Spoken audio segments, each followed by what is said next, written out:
From the Foundation Studio right here on Biloxi's Back Bay. Welcome to Super Talk Outdoors, where, as you know, we celebrate every single Monday at lunchtime the world-class outdoors of the state of Mississippi. And as I like to say every single week, because we are the capital of the outdoors in America, I want to thank you for joining us on the powerful Super Talk Mississippi Radio Network or on Super Talk TV at C-Spire TV. But if you're listening on Facebook or YouTube or your favorite podcast, it is July the 4th, 2022. July the 4th. Can you believe it? Time has flown by so fast. Here on the coast, this is the last day of the Mississippi Deep Sea Fishing Rodeo. It's been, the Deep Sea Fishing Rodeo has been part of coastal Mississippi for so many years. And I have fished the Mississippi Deep Sea Fishing Rodeo for like more than 40 years. And I have fished most of them with my friend, and I might as well say brother from another mother, Terry Waldrop. You've actually heard me mention his name before. We hunt together, we fish together, we've done a lot of fun stuff together over the years, and we have had the opportunity together to see the best of what Mississippi has to offer as it relates to the outdoors. And I thought I'd invite him to join me today and just talk a little bit about the rodeo and both of our love for the outdoors in Mississippi. Without any further ado, let me introduce my friend Terry Waldrop. How you doing, Terry? Very good, Bubba. It's good to see you this morning, and really great to be talking about fishing. For sure. Notice he calls me Bubba. That's what my friends and my very closest friends call me and my family. And he should continue to call me Bubba even while we do this show. Bubba from Mississippi. There you go. It kind of goes hand in hand. But Terry, we really have enjoyed some amazing times in the outdoors together. More recently, in this little family friend hunting club that I put together up in the Mississippi Delta. You've become part of it. You even bought a little piece of land there near our camp. But it's been special to be able to spend that time in the outdoors together, hasn't it? Oh, it's amazing. Some of our special trips are just when me and you go up and there's no agenda and we just make up our mind what we want to do that day, even if we just sit on the back porch and have a beer. And look no doubt. Because I think a lot of people can relate to this, Terry. The older we get, the more we want to live in the moment. I talk about that on my show, Coast View, all the time. But, the one thing about the outdoors, I don't care sort of what your point of view is about politics in the world. You can set all that stuff aside. That's the one time when we can all come together. And we've really, first of all, it's been great spending that time in the outdoors with you and the other friends and family that are part of this little family hunting club. But the friends that we've made up there, I talk about the Dunn family all the time, and Lee Abraham and so many other people that we've come close to. It's having that opportunity to spend time in the Delta is so cool, isn't it? It is. It's an amazing place, and it's also amazing how our dispersed neighbors up there have taken us in. It's the people you mentioned, but even the neighbors in the area that we've made friends with and bend over backwards and don't even think twice about letting us use a plow or a tractor or something. It's just an amazing place.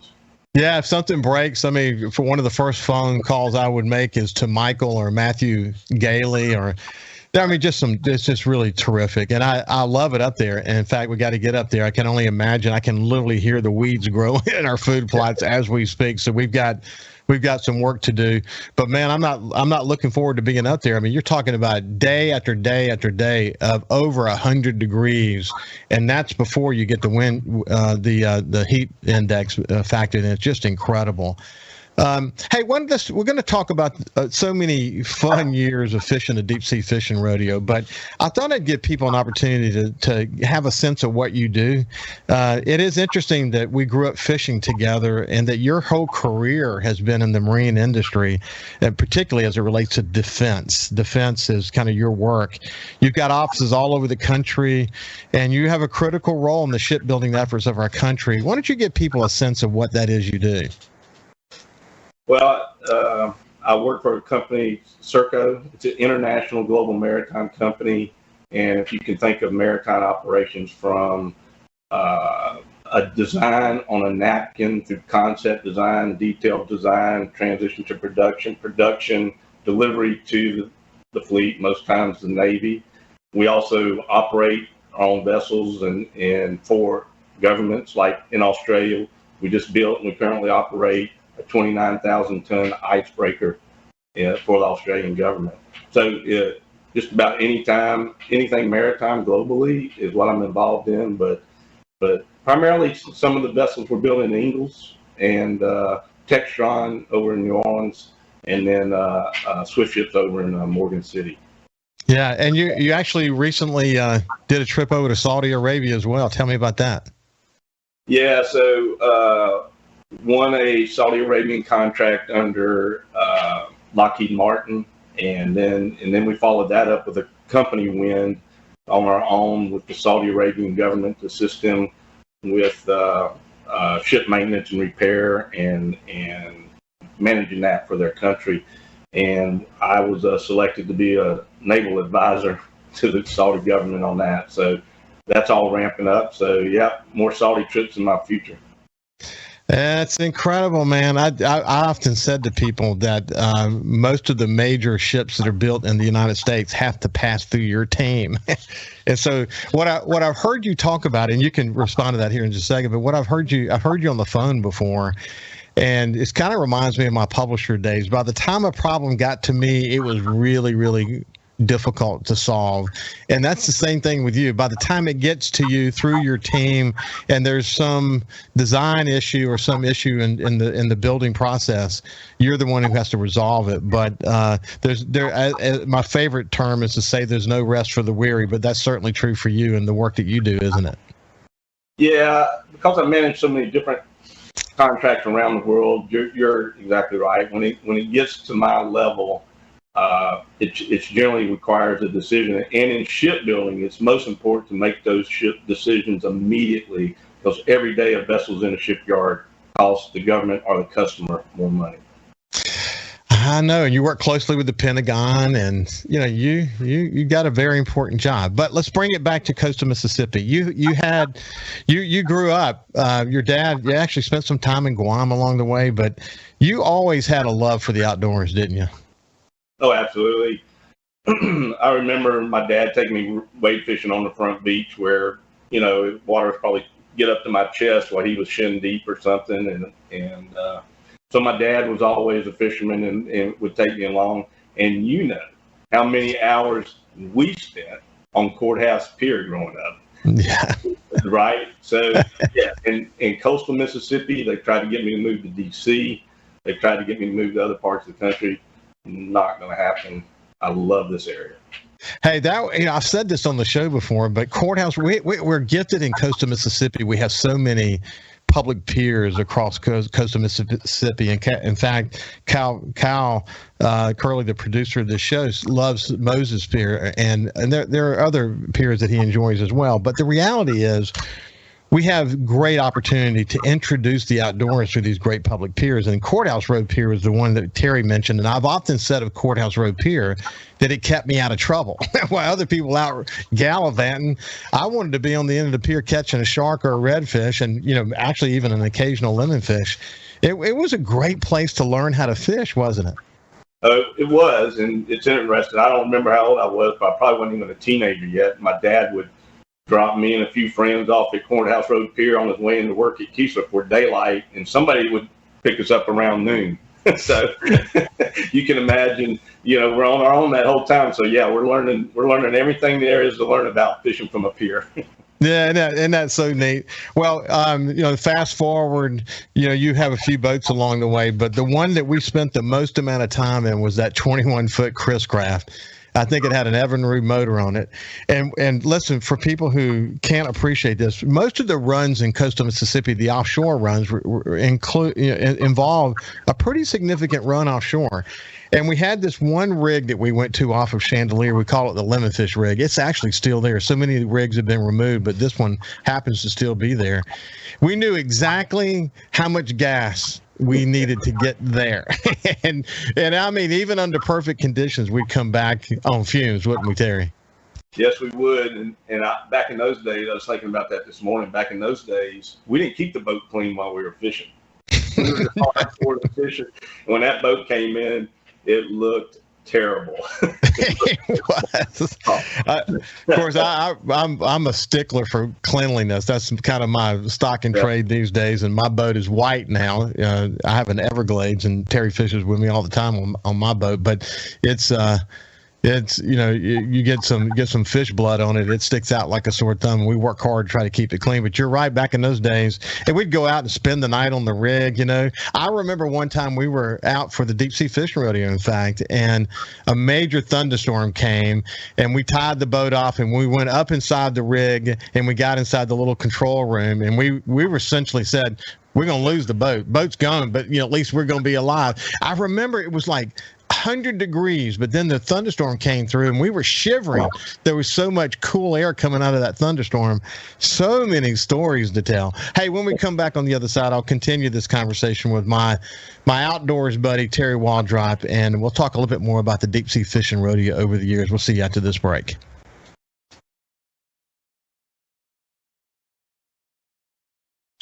Welcome back to Super Talk Outdoors as we listen to One Mississippi by my friend Steve Azar. Now, not just the theme song for Super Talk Outdoors, but the state song for the state of Mississippi. So happy for Steve and so happy for our state. Hey, we're visiting with my longtime outdoors buddy and friend, my brother from another mother, Terry Waldrop. And Terry, I tried to count it down this morning. I don't know how many fishing rodeos in a row that you and I fish for, but gosh, it had to have been 25 or 30 straight years. Is that, do you know exactly yourself? I think you and I started fishing together out when I got my first boat. So I would say probably 25 to 30 at least. Yeah. Good Lord, man. It's incredible what we've experienced. I remember one time we were in Kevin, God rest his soul, our good friend Kevin Parker, who died recently, who had a zest for life and just an amazing fisherman. Kevin was our teammate so often on our trips. But it was you, Kevin, and me. We were in your Dusky. And we were south of Curlew Island in Chandelier, and the storm we kept hearing over the radio that a wind gust of over 70 miles an hour had been seen at New Orleans Airport, and that storm was coming toward us. I remember being in the cabin, and you finally told me to get out of the cabin. And when I came out of the cabin, the whole boat was like almost full of water. We looked at the Loran. We didn't have a GPS back in those days. And I remember seeing 11.9 miles to North Island. And then the next reading that I saw, it was 12.1. Even though we were going toward North Island, the storm was literally pushing us backwards. And it was waves were close together. And I literally, the thought that I had in my mind was, I really want to have a family. I want to have kids. I really want to enjoy. I thought we were gone. I mean, we didn't have too many moments like that, but that was a rough one, wasn't it? It was very. That was probably still stands out as probably the worst storm I've ever captained in. And yeah, you might not remember this, but I thought I was fixing to lose the boat. We were literally in shin deep water, and we were getting thrown around really bad. And this was the inside of Chandelier, and it's a 25-foot boat. I sent Kevin up there to get you out of the cabin because I thought the boat was going to go. Yeah. Scary moments. Yeah. And finally, we started making headway. We got to North Island, and I remember just floating along the grass beds catching speckled trout that day. So you just never know. And you know what? The other storm that I mentioned, where we were tied up to the rig and we thought we were going to lose the boat. Well, we didn't lose the boat. And probably within 30 minutes, we caught a 72-pound lemonfish that won the rodeo, and you caught one in a 30 or 40-pound range. It goes from, feast to famine or famine to feast in just a moment's notice. But to kind of fast forward the conversations, we eventually started fishing the Southern Kingfish Association tournament trail and got close with Jack Holmes, who was at the time the executive director of that trail. And we saw it really blossom here in coastal Mississippi. But that was a lot of fun, wasn't it? Oh, the tournament trail was very interesting. We were in the 25-foot Dusky in our first tournament. And they launched the tournament, and we saw all these factory boats go over the horizon around Ship Island. We weren't out of the channel yet, so we said, you know what, we got to go get some sponsorships. And you and Kevin made a great team. We put a great team together, and man, we had some wins along the way. We did, I would say, unlike Jaws, we did say we need a bigger boat. And I have to give Terry incredible kudos, because over the years he developed a great relationship.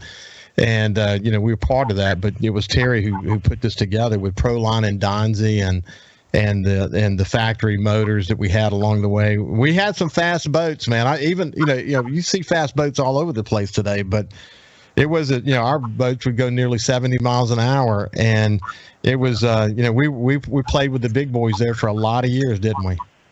We did. We had one of our boats would do 72 that year. We were the fastest boat on the tournament trail. And it's important in king mackerel fishing when you're headed to a rig or a sunken wreck off the Atlantic Ocean, and usually the first few boats are going to score the big one. Yeah. Hey, Terry, isn't it interesting what's happened to the technology of those boats now? You've seen the move toward 3 and 4 motors, in some cases more. And then now there's a sort of a move back to 2 engines, but they're over 600 horsepower. It's amazing the technology that's been utilized today. It is. It's the 4-strokes were a big game changer, and the more they can do weight reduction on 4 strokes, the better the performance is going to be. And it's just amazing what they've done with those type boats today, right? I mean, we had the first triple engine boat on the tournament trail, that last pro line we ran, and that was an amazing vessel. Yeah, it was a lot of fun.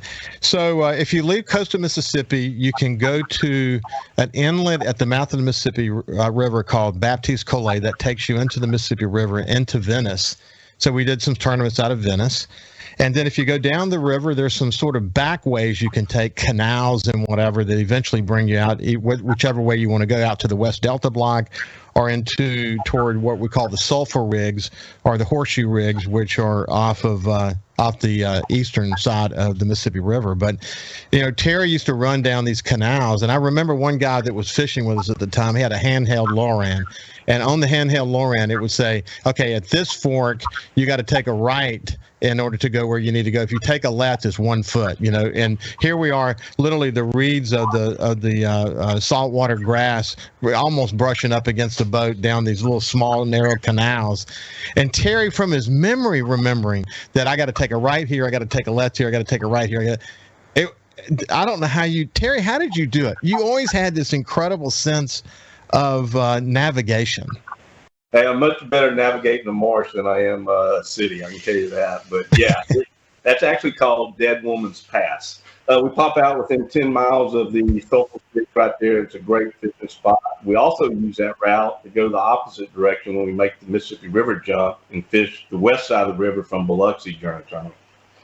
I remember the time we were coming out of the mouth of the Mississippi River. I think we went through Dead Man's Pass and we're headed toward 265 blocks, something like that. And we were in the triple engine boat.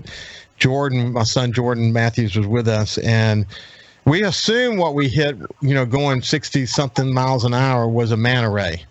And all 3 engines, the intakes on all 3 engines were full of meat. And we thought, we're in serious trouble. And we stopped and tell what we did. Well, we cleaned the bottom of the engines up a little bit, got some of the flesh off, and then we started cranking them up one by one, making sure we had everything. But yeah, I thought we'd cleaned the lower units off. And the reason we thought it was a manta ray, there was a roll behind this looked like a manta ray. Yeah, and we'd seen some jump that day. And one engine started, the next engine started, we put them all in forward, and Terry's like, well, it sounds pretty good to me. Boom, 65 miles an hour again. We didn't look back. It's been so full of those kinds of experiences. And, it's, that's what the deep sea fishing rodeo has been. It's not about the prizes or even catching the biggest fish. It's just like great reunion that happens every year. And that's been a lot of fun for everyone, hasn't it, Terry? Absolutely. It's a great family event. It's a great brotherhood among fishermen when you're out there fishing anytime, but especially during the 4th of July weekend. It's just fun. It's just fun. Hey, one last little quick note. Terry had on camera a deer for the last couple of years, and he stayed with it, and was in the right place at the right time this year, and got him a good one. Tell about your deer real quick, Terry. His name's Gator Bait. He was on a little sliver of land next to a creek for about 3-4 years. Even the guy I bought the property from had been tracking him, and I just tried to stay on his pattern he had set, and he made the mistake of going back to bed about 30 minutes too late this year. And, I finally got him. It was the big one last year. What remind me what it scored? 147, I believe. Yeah, 147, almost 150 inches. Old deer, beautiful rag, just a great deer. One amazing deer. Hey, you heard me mention our buddy Kevin Parker. God bless him, man. He in his death, he taught us how to live. What a guy who approached every day and lived in the moment and didn't whine one bit in spite of the fact that he fought cancer for the last couple of years of his life. What an inspiration he was, wasn't he? He was an amazing guy, a great friend to me and you, a great teammate on the boat. He was an outstanding performer in his professional field in shipbuilding, well respected. I think at least 9 United States Navy Excellence Awards. Probably one of the best trout and snapper fishermen on the Gulf Coast. I miss him greatly. Yeah, what an amazing guy. But life goes on, and he would want us to continue to enjoy every minute we can in the outdoors, and do the things that we do in his honor, frankly. And Terry, it's been a pleasure to visit with you. I hope people enjoyed us telling a few of our war stories along the way. It has been great to have you on. Oh, it's always fun to talk about 4th of July fishing. For sure. Everybody's staying safe. When we come back, we've got Sergeant Major Zach Smith from the Department of Wildlife, Fisheries, and Park. We'll see you after this break. Welcome back to Super Talk Outdoors. I really enjoyed that conversation with my friend Terry Waldrop, my brother from another mother, who has enjoyed so much about what Mississippi has to offer in terms of the outdoors with me over so many years. It's just such a fun conversation. And the Deep Sea Fishing Rodeo has been such a part of the culture of Mississippi for so long. What a great opportunity to sort of showcase the incredible fishing we have off our show. And it's July the 4th. It's a busy day on the water. And with that said, I've invited Sergeant Major Zach Smith to join me. He's with the Department of Wildlife, Fisheries, and Parks, and has tremendous responsibilities there. He was a conservation officer since 2015, and he's involved in hunter and boating coordination and training and whatever. He also is a member of the special response team. We'll talk about all those things, but I really kind of want to know some things about Zach that actually got him into this business. So anyway, Zach, how you doing, my friend? I'm good, Ricky. How are you? It's good to see you. Now, where are you sitting right now? I'm at our Central Region office at Turcotte, the shooting range in our Central Region office here on Highway 43 near Canton. Yeah, Turcotte, man, what a great shooting range, man. I mean, Mississippi has had great vision when it comes to the shooting ranges across the state, hasn't it? It has, and it's growing. We've got some projects in South Mississippi adding to our range down there, so we should be fully operational here soon. But yeah, they're great facilities. Really incredible. I mean, world class. I mean, it's and then when you think about what we're doing through the department and through the foundation and other methods to engage kids in shooting sport and teaching them responsible use of firearms, et cetera. I mean, we've got a great future ahead of us. And the fact that we've had so much vision to build these ranges that are beyond, this is not your grandfather's shooting range. We're talking about first class, aren't we? Yeah, absolutely. There's state of the art. As you mentioned, the MSSP, the Scholastic Shooting Sports Program, it's really taken off. It's been a pleasure to be out here on the range with these kids when they're shooting. It's a lot of fun. I wish I would have had it when I was in school. I would have definitely taken part. Me too, man. Me too. Because a lot of us, as we talk about on the show a lot, we get our love of the outdoors from our fathers and grandfathers. But if your father and grandfather didn't enjoy the outdoors, and you didn't have someone else in your family or friend to introduce you, it is programs like this that actually introduce kids to the outdoors that may not have otherwise had the opportunity to do it, and they get hooked. and they learn responsible use of firearms, and I think it makes them a much more responsible, adult. I often say that a family that fishes and hunts together stays together.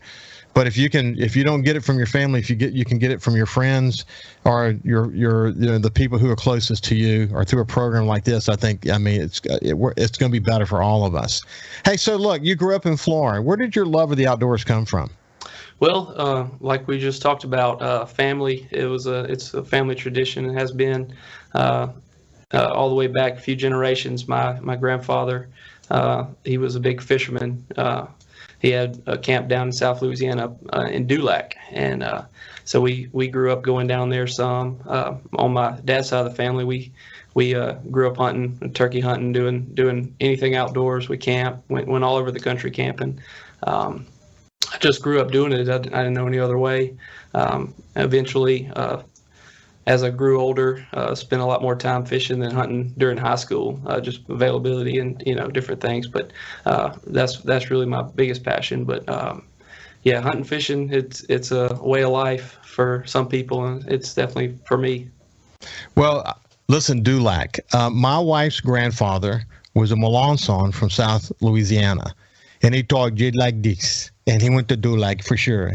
And he said, "Hey man, you want to brawl yourself fishing? Yeah." You know that really well, but what a contrast! What a great place to learn about the difference in cultures from, say, where you're from and what it's like down in South Louisiana. Pretty cool, isn't it?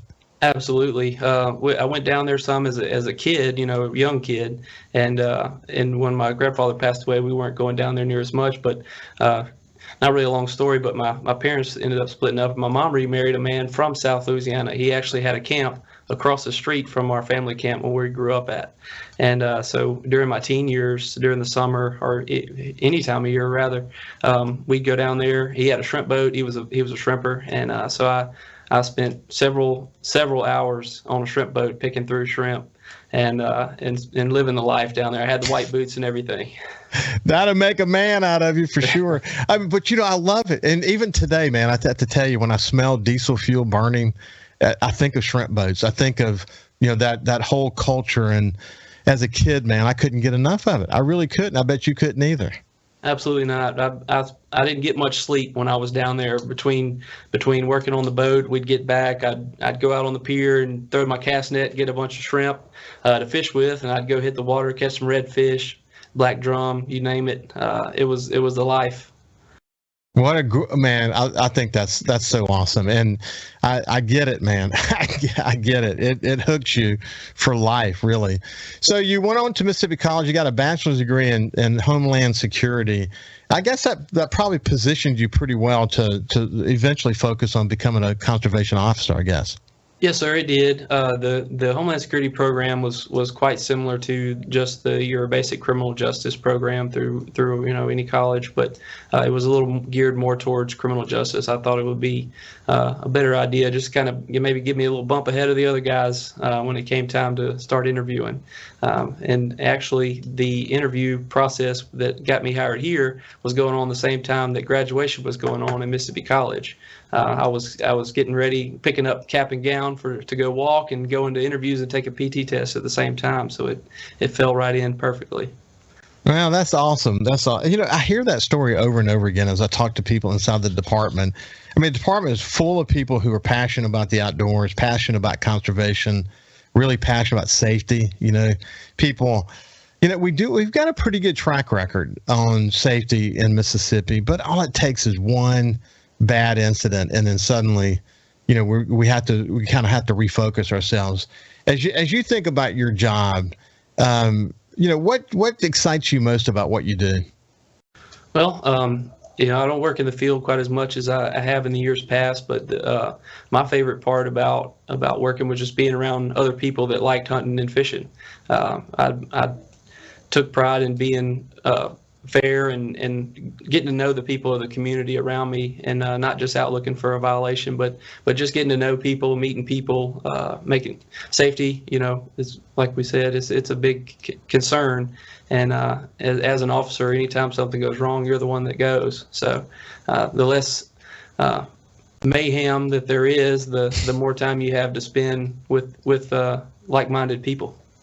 Well, listen, when we first got our place up in the Mississippi Delta, I leased 3 farms in the Delta, one in Mentor City, one over in Chula, and then one right outside Sidon between Blackhawk and Greenwood. And I remember not far from where we have our lodge, one of our guys' son was hunting. It was opening day, and I noticed that a couple of conservation officers were at the right off the highway and just kind of waiting for my friend's son to come out.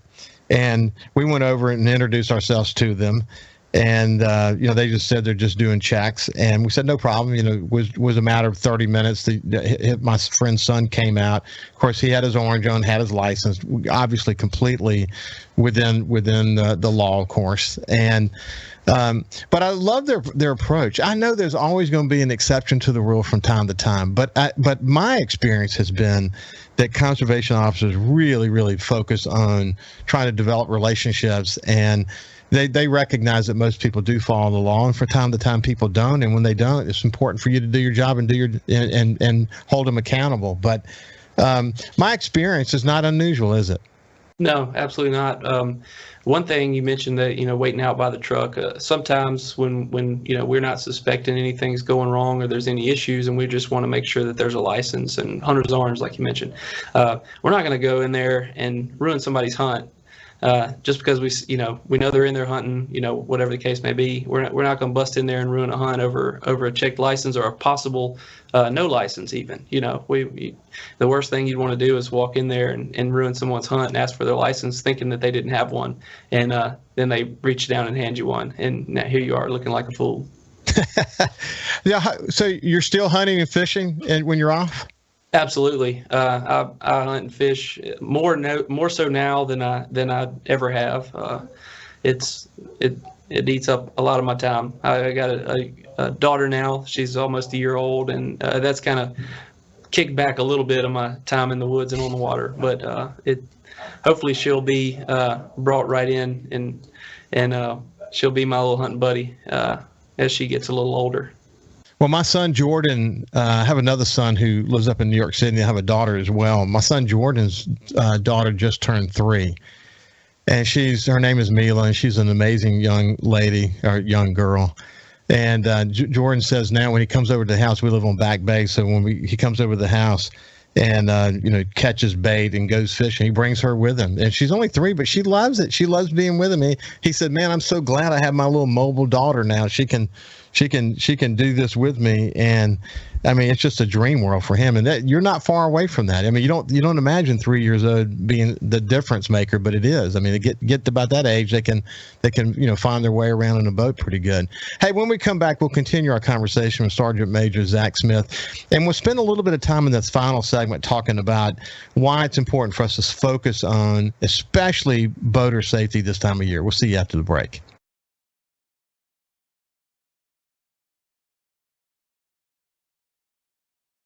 Welcome back to Super Talk Outdoors. I have my friend Sergeant Major Zach Smith with us.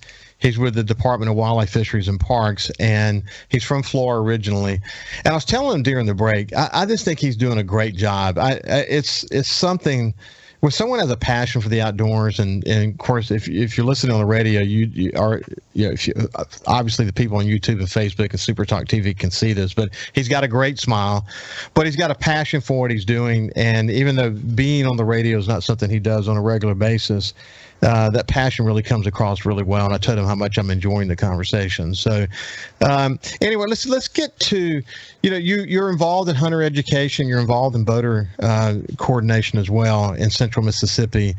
But man, I think as many times as someone goes on the water responsible for operating a boat, we cannot overstate how important it is to stay focused on the basics. Sometimes people just forget the basics because they've been doing it for so long, and they forget that people they bring on their boat, maybe in some cases never been on a boat before, that there's a lot of kind of basic things you need to keep in mind all the time to keep everybody safe. Why don't you kind of remind folks some of these things?